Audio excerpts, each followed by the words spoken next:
नमस्कार। Learn to story में आपका स्वागत है। आज आपको पेश है एक हिंदी कहानी जिसका शीर्षक है जैसी करनी वैसी भरनी। मायके के सारे सदस्य एक साथ बोल उठे, सीमा, तुम्हें अपने पति के साथ सुलह कर लेनी चाहिए। उसकी गलतियों को माफ़ कर देना चाहिए। कल की ही तो बात है, सीमा के पति अशोक ने उसे घर से निकाला था। कारण थी कोई नर्स। उसके कारण वह रोज मारपीट करता था। सीमा बेचारी जुल्म सहकर भी घर को बचाने में लगी थी और पति उसे निकालने में। एक दिन अति हो गई। अशोक ने उसे इतना मारा कि शरीर का कोई हिस्सा बिना चोट के नहीं बचा था। वह अधमरी सी रिक्शे पर बैठकर घर पहुंची। मायके वाले उसकी हालत देखकर रो रहे थे। वह रोज अपने आप को कोसती और रोती रहती। एक दिन उसने ठान लिया कि रोने से कुछ नहीं होगा, मैं अपना जीवन अच्छी तरह काटूंगी। उसने 12वीं तक पढ़ाई किया था।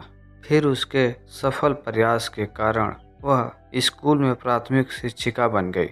मायके वालों ने एक कमरा दे दिया था ताकि उसका आत्मविश्वास कायम रहे। उसका मजे से जीवन कट रहा था। कुछ सालों बाद घर के बाहर एक आदमी अधमरा सा पड़ा कराह रहा था। जब पहचाना तो वह उसका पति था। भाई उठाकर अंदर ले आया, उसके घावों को पोंछा, तीमारदारी की गई और दवाई दी।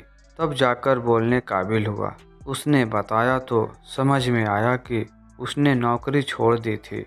वह उस नर्स के साथ मज़े में रहने लगा था। नर्स कमाती और वह मज़े करता था। बाद में इसकी हरकतों से तंग होकर नर्स ने इसे निकलने को कहा, पर वह नहीं माना और सीमा के समान मारपीट करने लगा। एक दिन नर्स ने अपने भाइयों के साथ मिलकर उसे पीटा और घर से निकाल दिया। अब कोई जगह न थी, वह कहाँ जाए। फिर उसे सीमा की याद आई। उसके घर आ गया, पर दरवाज़ा खटखटाता उससे पहले ही वह वहाँ गिर गया। अब सीमा से रोज माफ़ी मांगता कि अब मैं सुधर गया हूँ, माफ़ कर दो, मुझे फिर अपने पास रख लो। घर वालों ने माफ़ कर दिया, तुम भी कर दो। पर उसने कभी माफ़ नहीं किया। भविष्य में भी उसे माफ़ नहीं किया। हमेशा के लिए उसने अपना जीवन अकेले ही काटा। नमस्कार।